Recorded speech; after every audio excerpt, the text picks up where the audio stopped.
विशिष्ट शिक्षक के नाम पर सरकार कर रही टाल मटोल और सक्षमता परीक्षा रह जाएगी बस नाम की। नमस्कार और आदाब आप तमाम दर्शक बंधुओं को, मैं हूं एसके चौधरी। साथियों, आप सभी को वही बातें सुनने को मिल गई होगी जो मैं कई वीडियो के माध्यम से पहले ही आप सभी को कह चुका हूं। यानी हर हाल में सक्षमता परीक्षा फंसेगी और तमाम शिक्षकों को बिना परीक्षा के ही राजकर्मी का दर्जा देना होगा बिहार सरकार और शिक्षा विभाग को। और वही तरोताज़ा आपके सामने पेश आया है जब शिक्षा विभाग ने एक बार फिर से अपनी करवट बदलते हुए यह घोषणा की है कि तीनों फेज के सक्षमता परीक्षा आयोजित हो जाने के बाद तथा रिजल्ट हो जाने के बाद ही तमाम सफल शिक्षकों के विद्यालयों का आवंटन किया जाएगा। आखिर इसके पीछे का कारण क्या है, इसके पीछे का राज क्या है, सरकार क्यों कर रही है टाल मटोल? इससे पहले कि इस पर हम विस्तार पूर्वक विश्लेषण करें, जिन्होंने अभी तक हमारे इस चैनल सुसत्य वचन को सब्सक्राइब नहीं किए हैं वो कृपया सब्सक्राइब कर लेंगे। साथियों, हम अपने पूर्व के कई वीडियो में इस बात का खुलासा कर चुके हैं कि बिहार सरकार की शिक्षा विभाग जो सक्षमता परीक्षा आयोजित कर फल शिक्षकों को विशिष्ट शिक्षक बनाने जा रही है, हर हाल में उनके विद्यालय का आवंटन निश्चित रूप से अटक जाएगा। और वही परिणाम सामने उभर के आ रहा है कि अभी तक के खबर के अनुसार तमाम शिक्षकों के विद्यालयों का आवंटन अटकी हुई नजर आ रही है। साथियों, आप गौर कर सकते हैं कि 15 अप्रैल 2024 के बाद जहां शिक्षा विभाग ने रणनीति बनाई थी कि तमाम नियोजित शिक्षकों के विद्यालय आवंटन से संबंधित कार्य शुरू कर दी जाएगी, लेकिन बिहार सरकार के शिक्षा विभाग द्वारा यह बहाना बना दिया गया कि चुनाव आचार संहिता लागू होने के कारण चुनाव आयोग ने हरी झंडी नहीं दी, जिसके कारण विद्यालय का आवंटन रुक गया है। अब 4 जून के बाद ही विद्यालयों का आवंटन होगा। लेकिन बीच में बीते कल ही यह खबर आती है कि अब सक्षमता परीक्षा फेज 3 के आयोजन के बाद और उसके रिजल्ट प्रकाशित हो जाने के बाद ही तमाम शिक्षकों का एक साथ विद्यालयों का आवंटन होगा। यानी साथियों, दूसरी बार बिहार सरकार के शिक्षा विभाग ने अपनी करवटें बदल ली। हम आपको बता दें कि 2 बार और करवटें बदलेंगी बिहार सरकार की शिक्षा विभाग, क्योंकि सक्षमता परीक्षा प्रावधान का नियम सिर्फ 3 बार ही नहीं है, 5 बार प्रावधान है। 2 बार लिखित रूप से सक्षमता परीक्षा का आयोजन किया जाना है। यानी हर हाल में बिहार सरकार इसे लटकाते चलेगी। 2 बार बहाना बना चुकी है और 2 बार और बहाना बनाएगी, कुल 4 बार बहाना बनाएगी और 5वें बहाने के रूप में विद्यालयों का आवंटन पूर्ण रूपेण स्थगित हो जाएगा और तमाम शिक्षक अपने अपने विद्यालय में कार्यरत रहते हुए विशिष्ट शिक्षक यानी राजकर्मी बन जाएंगे। होगा यही साथियों, और इसका विश्लेषण हम पूर्व से करते आ रहे हैं। इसका सबसे प्रमुख कारण हम बताएंगे। आखिर इसका वजह क्या है, सरकार क्यों टाल रही है, आइए हम जानते हैं। हम आपको पहले भी बता चुके हैं साथियों कि विद्यालयों का आवंटन हर हाल में फंसेगी। इसका सबसे प्रमुख कारण है कि बिहार सरकार जो रणनीति बना चुकी है कि तमाम शिक्षकों का नव पदस्थापन की तिथि से ही विशिष्ट शिक्षक मान्य होगा। यानी नियोजित शिक्षक उसी तिथि से विशिष्ट शिक्षक बनेंगे जिस तिथि से वे नए विद्यालय में योगदान करेंगे।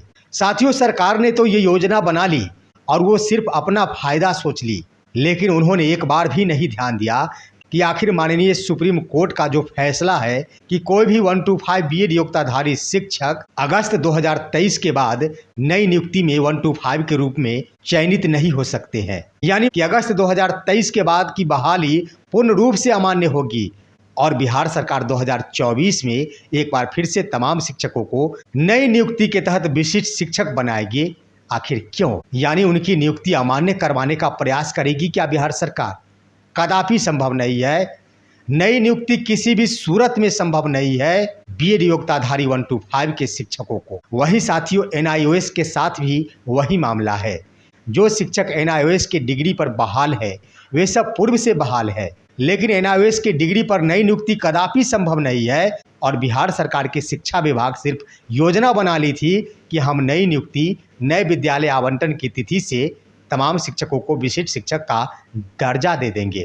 इन 2 बिंदुओं पर सरकार को हाथ खड़ा करना होगा और किसी भी रूप में शिक्षकों की नई नियुक्ति मान्य नहीं होगी। इसके लिए सरकार के पास सिर्फ व सिर्फ एक ही ऑप्शन बचता है कि तमाम शिक्षकों को अपनी पूर्व की सेवा के आधार पर ही विशिष्ट शिक्षक घोषित करना। और जब पूर्व की सेवा के आधार पर विशिष्ट शिक्षक घोषित किए जाएंगे तो हर हाल में उनकी नई नियुक्ति नहीं, पुरानी नियुक्ति ही मानी जाएगी। शिक्षकों को सेवा निरंतरता के लाभ के साथ वित्तीय लाभ मिल जाएंगे। साथ ही साथ दोस्तों, सबसे बड़ी बात कि शिक्षकों का ऐच्छिक ट्रांसफर होगा। और इतना ही नहीं, जब इन बिंदुओं को सरकार अपनाती है तो हर हाल में सक्षमता परीक्षा उत्तीर्ण हो शिक्षक या फिर नहीं हो, अनुत्तीर्ण शिक्षक को भी सरकार चाहेगी कि हम राजकर्मी का दर्जा दे दे और उन शिक्षकों को शिक्षा विभाग के अंदर में ले आवे। इसका सबसे प्रमुख कारण है कि गले का घेग बन चुके हैं नियोजित शिक्षक। चाहकर भी बिहार सरकार की शिक्षा विभाग उनके ऊपर कोई बड़ी कार्रवाई नहीं कर सकती, चाहकर भी शिक्षा विभाग कुछ नहीं कर सकती। जैसे बीपीएससी शिक्षक अपनी बातों को बोल नहीं पा रहे, चुपके चुपके शोषण को सह रहे हैं, लेकिन नियोजित शिक्षक की तरह वे बोल पा नहीं रहे। सरकार की भी यही मंशा है कि हम तमाम शिक्षकों को शिक्षा विभाग के अंडर में ले आए। रही बात दोस्तों राजकर्मी की, तो बिहार के नियोजित शिक्षक वर्ष 2006 से ही राजकर्मी शिक्षक बन चुके हैं। वर्ष 2006 के नियमावली में इस बात का प्रावधान हो चुका है कि तमाम शिक्षक अस्थायी कहलाएंगे और उनकी सेवा 60 वर्ष की होगी। उस वक्त चुनाव आयोग को भी बिहार सरकार ने ये बातें लिख कर दी थी कि ये तमाम शिक्षक बिहार सरकार के कर्मी है। साथियों, राज्य सरकार भी इन बातों को समझ रही है कि ये तमाम शिक्षक राजकर्मी है, क्योंकि हाल ही में के पाठक महोदय ने चुनाव आयोग को भी एक पत्र लिखे थे जिसमें इस बात का उल्लेख किया गया था कि शिक्षक तो हमारे कर्मी है, राज्य सरकार के कर्मी है, परंतु बीपीएम या फिर बीआरपी या फिर डाटा एंट्री ऑपरेटर निजी एजेंसियों के माध्यम से चयनित कर्मी है, ये हमारे बिहार सरकार के कर्मी नहीं है। इसलिए ऐसे कर्मियों को चुनाव ड्यूटी में नहीं लगाया जाए। साथियों, के पाठक इस बात को भली भांति समझते हैं कि तमाम नियोजित शिक्षक राजकर्मी है, वर्ष 2006 से राजकर्मी है, लेकिन सिर्फ एक ही अंतर है कि ये सभी शिक्षक शिक्षा विभाग के अंतर्गत राजकर्मी नहीं है। तमाम नियोजित शिक्षक पंचायती राज विभाग के राजकर्मी है, ना कि शिक्षा विभाग के राजकर्मी है।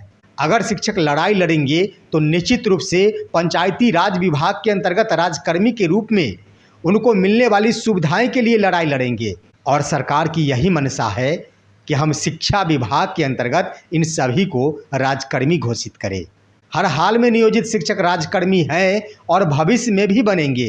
अंतर बस इतना है कि सरकार की मंशा की शिक्षा विभाग के अंतर्गत राजकर्मी बनाए और नियोजित शिक्षक पंचायती राज विभाग के अंतर्गत राजकर्मी है। साथियों, दोनों में हम अंतर बता दें कि बिहार में शिक्षा विभाग के अंतर्गत जो शिक्षक राजकर्मी है उनको अन्य विभागों के राजकर्मी के अनुरूप कोई सुविधा नहीं दी जा रही। अगर नियोजित शिक्षक लड़ाई लड़ेंगे, राजकर्मी की लड़ाई लड़ेंगे, जीत भी मिलेगी इनको, तो निश्चित रूप से पंचायती राज विभाग के अंतर्गत राजकर्मी घोषित किए जाएंगे और अन्य विभागों के राजकर्मियों को मिलने वाली तमाम सुविधाएं नियोजित शिक्षकों को भी मिलेंगी। देखना होगा सरकार को कि आखिर कहां तक वो चालाकी निभाती है। सरकार की भलाई उसी में होगी कि बिना कोई सेवा शर्त तमाम शिक्षकों को राजकर्मी शिक्षा विभाग के अंतर्गत बना दे और पूर्व की सेवा के आधार पर बना दे। तभी शिक्षा विभाग तमाम शिक्षकों को अपने शिक्षा विभाग में समेट कर रख सकती है। अन्यथा शिक्षा विभाग के बस की बात नहीं है कि बिहार के तमाम शिक्षकों को एक जगह समेट कर रख ले। तो साथियों, शिक्षकों का भविष्य हर हाल में सुनहरा दिखता नजर आ रहा है और बिहार सरकार की शिक्षा विभाग फंसती नजर आ रही है। धैर्य रखने की जरूरत है। बिहार के तमाम नियोजित शिक्षकों को राजकर्मी का लाभ मिलेगा। बिहार के तमाम नियोजित शिक्षकों को हर हाल में सेवा निरंतरता का लाभ मिलेगा। इसके लिए घबराने की आवश्यकता नहीं है। शिक्षकों ने जितना दर्द सहा है, शिक्षकों ने जितना संघर्ष किया है, उसी का लाभ मिलने का वक्त आ चुका है। तमाम शिक्षकों को पूर्व के सेवा के आधार पर ही सारी सुविधाएं प्राप्त होगी। धैर्य रखने की जरूरत है। समान काम के बदले समान वेतन भी मिलेंगे। हाई कोर्ट का भी फैसला आया है। धैर्य रखना है दोस्तों। सरकार फंस चुकी है और शिक्षक बिल्कुल शिक्षा विभाग के जाल से निकलते हुए प्रतीत हो रहे हैं। साथियों, ये थी आज की अहम खबर। आप सभी हमारे इस वीडियो को लाइक करेंगे। साथ ही इन तमाम बिंदुओं पर आप सभी का क्या राय है एक कमेंट अवश्य लिखेंगे और हमारे इस वीडियो को तमाम दोस्तों के पास शेयर कर देंगे। हम फिर मिलेंगे आपसे अगले वीडियो में। तब तक के लिए कहते हैं जय हिंद, जय भारत दोस्तों।